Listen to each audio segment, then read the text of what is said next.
Hi students. Now we are going to discussing the topic discharge of contract. എന്താണ് discharge of contract? Discharge of contract എന്ന് പറയുന്നത് ഒരു contract അല്ലെങ്കിൽ എഗ്രിമെന്റിൽ അതിൽ ഉൾപ്പെടുന്ന പാർട്ടീസ്, ചിലപ്പോൾ രണ്ടോ അതിൽ കൂടുതലോ പാർട്ടീസ് വരാം. ആ പാർട്ടീസിന് അവർക്ക് കുറച്ച് റൈറ്റ്സും അതുപോലെ തന്നെ ചില ഒബ്ലിഗേഷൻസും ഉണ്ട്. ഇതെല്ലാം തന്നെയും കം ടു ആൻ എൻഡ്, അല്ലെങ്കിൽ അവരുടെ ഇടയിൽ വരുന്ന ആ ഒരു കോൺട്രാക്ച്വൽ റിലേഷൻഷിപ്പ് ടെർമിനേറ്റ് ചെയ്യുന്ന ആ ഒരു അവസ്ഥേനെയാണ് നമ്മൾ ഡിസ്ചാർജ് ഓഫ് കോൺട്രാക്ട് എന്ന് പറയുന്നത്. Discharge of contract is it can be defined as the termination of the contractual relationship between the parties to the contract. അതുപോലെ തന്നെ when the rights and obligations created by the contract come to an end. അവർക്ക് ചെയ്തു തീർക്കേണ്ടുന്ന റൈറ്റ്സും അവരുടെ ഒബ്ലിഗേഷൻസും എല്ലാം അവർ ചെയ്തു തീർത്തിട്ടുണ്ടെങ്കിൽ ആ ഒരു contract come to an end, അല്ലെങ്കിൽ അവരുടെ ഒരു കോൺട്രാക്ച്വൽ റിലേഷൻഷിപ്പ് ടെർമിനേറ്റ് ചെയ്യും. ഇതിനെയാണ് ഡിസ്ചാർജ് ഓഫ് കോൺട്രാക്ട് എന്ന് പറയുന്നത്. ഡിസ്ചാർജ് ഓഫ് കോൺട്രാക്ട്സ് പല രീതിയിലുണ്ട്, പല വേസിലുണ്ട്, പല മോഡ്സ് ഉണ്ട്. നമുക്കിനി അത് ഏതൊക്കെയാണെന്ന് നോക്കാം. Modes of discharge of contracts. ഒന്നാമത്തത് ബൈ പെർഫോമൻസ്. അതിൽ തന്നെ ആക്ച്വൽ പെർഫോമൻസും ഉണ്ട്, അറ്റംപ്റ്റഡ് പെർഫോമൻസും ഉണ്ട്. രണ്ടാമത്തത് by agreement or consent. Third one by the operation of law. Next, fourth one by lapse of time. Then fifth one by impossibility of performance. Then sixth one material alteration, and the last one is discharge by breach of contract. ഇങ്ങനെ ഈ രീതിയിലാണ് contractual relationship terminate ആവുന്നത്, അല്ലെങ്കിൽ contractual relationship end ആകുന്നത്. ഇതിനാണ് discharge of contracts എന്ന് പറയുന്നത്. നമുക്കിങ്ങനെ ഈ പറഞ്ഞിരിക്കുന്ന ഓരോ മോഡ്സും നമുക്ക് ഡീറ്റെയിൽഡ് ആയിട്ട് നോക്കാം. ഒന്നാമത്തത് ബൈ പെർഫോമൻസ്. ബൈ പെർഫോമൻസിൽ ഒരു കോൺട്രാക്റ്റിൽ എന്തൊക്കെയാണോ ആവശ്യമായിട്ട് വന്നിരുന്ന റൈറ്റ്സും എന്തൊക്കെയാണോ ഒബ്ലിഗേഷൻസ് അതെല്ലാം അതിൽ ഉൾപ്പെടുന്ന പാർട്ടീസ് ചെയ്തു തീർത്തിട്ടുണ്ടെങ്കിൽ ആ ഒരു കോൺട്രാക്റ്റ് ടെർമിനേറ്റ് ആവുകയാണ്. അതാണ് by performance. The doing of which is required by a contract. ഒരു കോൺട്രാക്ട് പ്രകാരം എന്തെല്ലാം ചെയ്ത് തീർക്കേണ്ടതായിട്ടുണ്ടോ അതെല്ലാം ചെയ്തിട്ടുണ്ട് എന്നുണ്ടെങ്കിൽ അതാണ് പെർഫോമൻസ് എന്ന് പറഞ്ഞിരിക്കുന്നത്. The parties in the contract, they fulfill their obligations arising under the contract within the time and in the manner prescribed. അത് പറഞ്ഞിരിക്കുന്ന സമയത്തിൽ അവർ പറഞ്ഞിരിക്കുന്ന പ്രകാരം തന്നെ ചെയ്തിട്ടുണ്ടെങ്കിൽ അതാണ് പെർഫോമൻസ്. അപ്പം ഒന്നാമത്തെ മോഡ് എന്ന് പറയുന്ന ബൈ പെർഫോമൻസ്. രണ്ട്, by agreement or consent. By agreement or consent എന്ന് പറയുന്നത് ഒരു എഗ്രിമെന്റിലോ കോൺട്രാക്റ്റിൽ ഉൾപ്പെടുന്ന പാർട്ടീസിന്റെ മ്യൂച്വൽ കൺസെന്റോട് കൂടി, പരസ്പര ധാരണയോട് കൂടി തന്നെ, മ്യൂച്വൽ എഗ്രിമെന്റിൽ കൂടി തന്നെ അവർ ഡിസ്ചാർജ് ആകും. നമുക്ക് ഈ കോൺട്രാക്ട് വേണ്ട എന്ന് പറഞ്ഞിട്ട് അവരത് നിർത്തുന്നു. അതാണ് കൺസെന്റ് അല്ലെങ്കിൽ ബൈ എഗ്രിമെന്റ്. എന്നിട്ട് ചിലപ്പോൾ അവരത് ഒരു ഫ്രഷ് എഗ്രിമെന്റ് വെക്കാം. ആ പഴയ എഗ്രിമെന്റിന് പകരം പുതിയൊരു എഗ്രിമെന്റ് ആയിരിക്കും വെക്കുന്നത്. The parties may enter into a fresh agreement which provides the discharge of their rights and obligations created by the original contract. നേരത്തെ ഉണ്ടായിരിക്കുന്ന ഒറിജിനൽ കോൺട്രാക്റ്റിൽ പറഞ്ഞിരിക്കുന്ന റൈറ്റ്സും ഒബ്ലിഗേഷൻസും ഒന്നും ചെയ്യേണ്ട ആവശ്യമില്ല. പകരം പുതിയ ഒരു ഫ്രഷ് എഗ്രിമെന്റ് വന്നിട്ട് അത് പ്രകാരം ചെയ്താൽ മതി എന്നുള്ളതായിരിക്കാം. ഓക്കെ. ബൈ എഗ്രിമെന്റ് അല്ലെങ്കിൽ കൺസെന്റ് വഴി പ്രധാനമായിട്ടും 5 രീതിയിലാണ് പുതിയൊരു എഗ്രിമെന്റ് ക്രിയേറ്റ് ചെയ്യാൻ പറ്റുന്നത്. ഓക്കെ, അതെന്തൊക്കെയാണെന്നുള്ളത് നമുക്കൊന്ന് നോക്കാം. ബൈ എഗ്രിമെന്റ് അല്ലെങ്കിൽ കൺസെന്റ് കൂടി 6 തരത്തിലാണ് നമുക്ക് എഗ്രിമെന്റ് പുതിയത് ഒരെണ്ണം ക്രിയേറ്റ് ചെയ്യാൻ പറ്റുന്നത്. അത് ഏതൊക്കെയാണ്? ഒന്നാമത്തെ നൊവേഷൻ. നൊവേഷൻ എന്ന് പറയുന്നത് നിലവിലുള്ള ഒരു കോൺട്രാക്റ്റില് പകരം പുതിയ ഒരു കോൺട്രാക്ട് ഫോം ചെയ്യുന്നതിനാണ് നൊവേഷൻ എന്ന് പറയുന്നത്.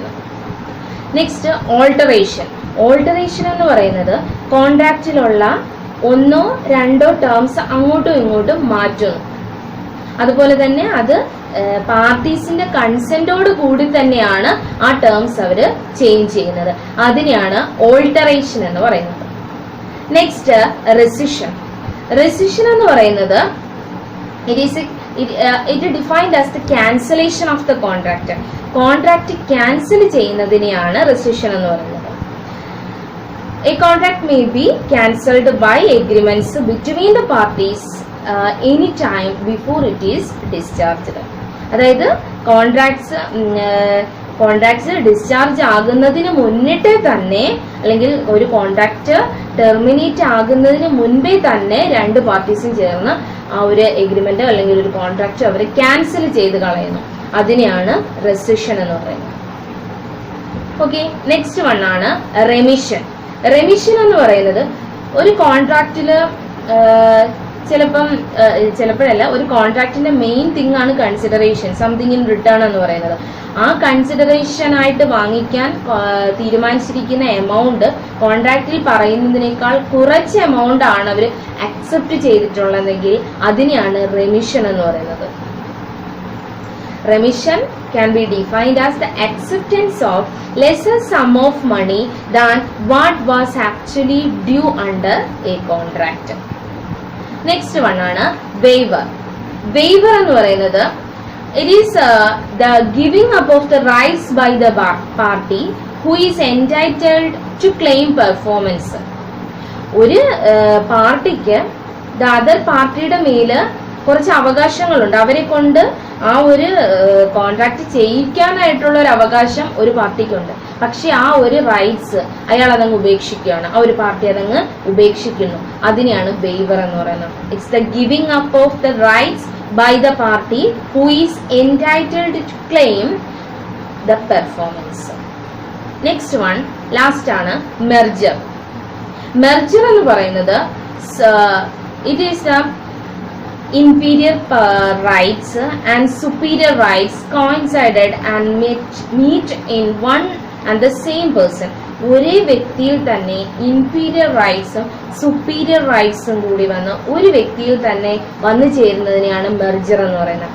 ഇതിനൊരു എക്സാമ്പിൾ ഞാൻ പറയാം. അതായത് ഒരു വാടകക്കാരനാണ്, ബിയുടെ വാടകക്കാരനാണ്. അതായത് ബിയുടെ ഒരു വീട് റെന്റിനെടുത്താണ് എ താമസിക്കുന്നത്. അപ്പൊ അതാണ് അവർ തമ്മിലുള്ള ഒരു കോൺട്രാക്ട് എന്ന് പറയുന്നത്. മാസം തോറും റെന്റ് എമൗണ്ട് കൊടുക്കുന്നുണ്ട് ബിക്ക്. കുറെ നാളുകൾക്ക് ശേഷം എ എന്ത് ചെയ്യുവാണ്, ആ വീട് സ്വന്തമായിട്ട് അങ്ങ് വാങ്ങിക്കുവാണ്. അപ്പം ബിയുടെ കയ്യിൽ നിന്നും ആ വീട് സ്വന്തമായിട്ട് വാങ്ങിക്കുന്നു.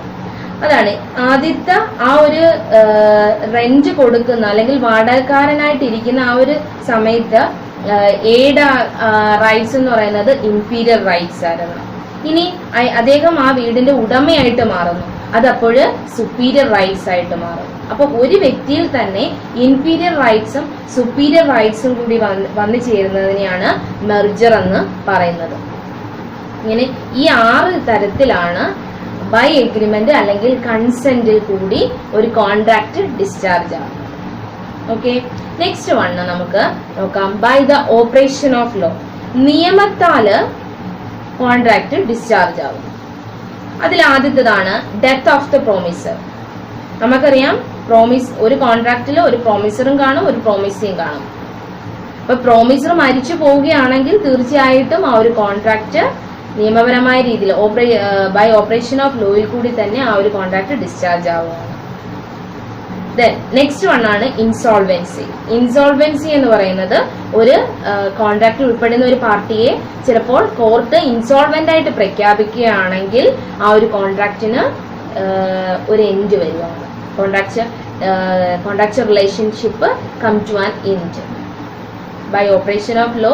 2 തരത്തിൽ, death of the promisor and insolvency. Next fourth one ആണ് by lapse of time. By lapse of time എന്ന് പറഞ്ഞാൽ നമുക്കറിയാം, ഓരോ കോൺട്രാക്റ്റിനും ഓരോ രീതിയിലുള്ള ടൈം പീരീഡ് ഉണ്ട്. ഓരോ കോൺട്രാക്റ്റും അത് പെർഫോം ചെയ്യുന്നതിന് ഓരോ പർട്ടിക്കുലർ ടൈം പീരീഡ് ഉണ്ട്. അപ്പൊ ആ ഒരു ടൈമിനുള്ളിൽ ആ ഒരു കോൺട്രാക്ട് പെർഫോം ചെയ്തില്ല എന്നുണ്ടെങ്കിൽ അത് ലാപ്സ് ആയി പോവുക. നെക്സ്റ്റ് വൺ ആണ് by impossibility of performance. By impossibility of performance എന്ന് പറയുന്നത് performance of a contract is impossible sometimes. ചില സന്ദർഭങ്ങളിൽ കോൺട്രാക്റ്റിൽ പറയുന്ന കാര്യങ്ങൾ ചെയ്യാനായിട്ട് സാധിക്കാതെ വരുന്ന സിറ്റുവേഷൻസ് ഉണ്ട്. അതാണ് ഇമ്പോസിബിലിറ്റി ഓഫ് പെർഫോമൻസ് എന്ന് പറയുന്നത്. കോൺട്രാക്ട് ഈ സന്ദർഭങ്ങളിൽ കോൺട്രാക്ട് ഡിസ്ചാർജ് ആവുക കൂടി ചെയ്യുന്നു. Because the parties cannot perform their respective obligations.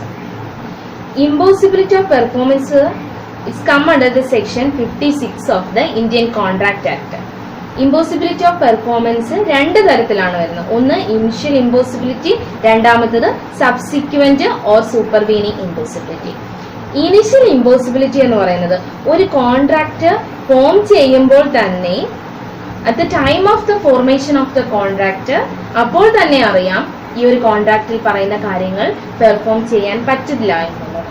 അതാണ് ഇനിഷ്യൽ ഇമ്പോസിബിലിറ്റി. ഇനി രണ്ടാമത്തതെന്ന് പറയുന്നതാണ് subsequent. Subsequent or supervening impossibility എന്ന് പറയുന്നത് ചില സന്ദർഭങ്ങളിൽ, അതായത് കോൺട്രാക്ട് ഫോം ചെയ്യുന്ന സമയത്ത് ചെയ്യുവാൻ സാധിക്കും, പെർഫോം ചെയ്യുവാൻ സാധിക്കും കോൺട്രാക്റ്റിൽ പറയുന്ന കാര്യങ്ങൾ. പക്ഷേ ചില ഇവന്റ്സ് ഹാപ്പൻ ചെയ്യുന്നതിന്റെ ഫലമായിട്ട് some events happens, because of some events happens ആ ഒരു കോൺട്രാക്റ്റിൽ പറയുന്ന കാര്യങ്ങൾ പെർഫോം ചെയ്യാൻ പറ്റാതെ വരുന്ന അവസ്ഥ, അതിനെയാണ് സബ്സിക്വന്റ് ഓർ സൂപ്പർവീനിങ് ഇമ്പോസിബിലിറ്റി എന്ന് പറയുന്നത്. ഓക്കെ, ഇങ്ങനെ രണ്ട് തരത്തിലാണ് impossibility of performance. Next one ആണ് മെറ്റീരിയൽ ഓൾട്ടറേഷൻ. മെറ്റീരിയൽ ഓൾട്ടറേഷൻ എന്ന് പറയുന്നത് change in one or more terms of the contract. കോൺട്രാക്റ്റിൽ പറയുന്ന കാര്യങ്ങളിൽ ഒന്നോ രണ്ടോ കാര്യങ്ങൾ ചേഞ്ച് വരുത്തുന്നു, സം ചേഞ്ചസ് മെയ്ഡ്. അതാണ് മെറ്റീരിയൽ ഓൾട്ടറേഷൻ എന്ന് പറയുന്നത്. കോൺട്രാക്റ്റിൽ ഉൾപ്പെടുന്ന പാർട്ടീസിന്റെ കൺസെന്റ് ഇല്ലാതെയാണ് ഈ ഒരു മെറ്റീരിയൽ ഓൾട്ടറേഷൻ വരുന്നതെങ്കിൽ the contract will become discharge. Then next one, discharge by breach of contract. Breach of contract എന്ന് പറയുന്നത് failure of the party to perform their obligations under the contract. Breach of contract എന്ന് പറയുന്നത് കോൺട്രാക്റ്റിൽ പറയുന്നത് പ്രകാരം ചെയ്യുവാനായിട്ട് ആ parties അവർ ചെയ്ത് തീർക്കേണ്ടുന്ന obligations ഉണ്ട്, അത് അവരെ കൊണ്ട് ചെയ്ത് തീർക്കുവാൻ പറ്റാതെ വരുന്ന അവസ്ഥ, പറ്റാതെ വരുന്നു, അതിനെയാണ് ഡിസ്ചാർജ് ഓഫ് കോൺട്രാക്ട് എന്ന് പറയുന്നത്. Discharge of contracts may be defined as the failure of the party to perform their obligations under a contract. ഇനി രണ്ട് തരത്തിലാണ് ബ്രീച്ച് ഓഫ് കോൺട്രാക്ട് വരുന്നത്. ഒന്ന് ആക്ച്വൽ ബ്രീച്ചും രണ്ടാമത്തത് anticipatory breach of contract. Actual breach of contract എന്ന് പറയുന്നത് ഒരു കോൺട്രാക്റ്റില് പെർഫോം ചെയ്യേണ്ടുന്ന ഒരു ഡ്യൂ ഡേറ്റ് ഉണ്ട്. ആ ഡ്യൂ ഡേറ്റിൽ വന്ന് ആ കോൺട്രാക്റ്റിൽ ഉൾപ്പെടുന്ന പാർട്ടീസ് വന്ന് പറയുന്നു ചെയ്യുവാൻ പറ്റില്ല, ഈ ഒരു കോൺട്രാക്റ്റിൽ പറയുന്ന കാര്യം പെർഫോം ചെയ്യാൻ സാധിക്കില്ല എന്ന് പറയുന്നു. അതാണ് ആക്ച്വൽ ബ്രീച്ച്. ഇനി രണ്ടാമത്തതാണ് ആന്റിസിപ്പേറ്ററി ബ്രീച്ച്. ആന്റിസിപ്പേറ്ററി ബ്രീച്ച് എന്ന് പറയുന്നത് പെർഫോം ചെയ്യേണ്ടുന്ന ഡ്യൂ ഡേറ്റിന് മുൻപേ തന്നെ വന്ന് പാർട്ടീസ് വന്ന് അറിയിക്കുന്നു ഇറ്റ്സ് കനോട്ട് പെർഫോം, ചെയ്യുവാൻ സാധിക്കില്ല എന്ന്, അല്ലെങ്കിൽ they refuse to perform their obligations. അതാണ് anticipatory breach of contract. Okay, ഇന്നത്തെ ക്ലാസ്സിൽ നമ്മൾ ഡിസ്കസ് ചെയ്ത ടോപ്പിക്കാണ് discharge of contract. Discharge of contract എന്ന് പറയുന്നത് എന്താണ്? It is the termination of the contractual relationship between the parties. ആ ഒരു കോൺട്രാക്ച്വൽ റിലേഷൻഷിപ്പ് ടെർമിനേറ്റ് ചെയ്യുന്നതിനുള്ള മോഡ്സ് എന്തൊക്കെയാണെന്നുള്ളതാണ് നമ്മൾ ഇന്നത്തെ ക്ലാസ്സിൽ ഡീറ്റെയിൽഡ് ആയിട്ട് നോക്കിയത്. അത് എങ്ങനെയാന്ന് വെച്ചാൽ ഒന്നാമത്തെ ബൈ പെർഫോമൻസ്, രണ്ട് ബൈ എഗ്രിമെന്റ്, മൂന്ന് by the operation of the law, then lapse of time, next impossibility of performance, material alteration and discharge by breach of contract. Okay, ഇത്രയുമാണ് ഇന്നത്തെ ക്ലാസ്സിൽ നമ്മൾ ഡിസ്കസ് ചെയ്തത്. Thank U.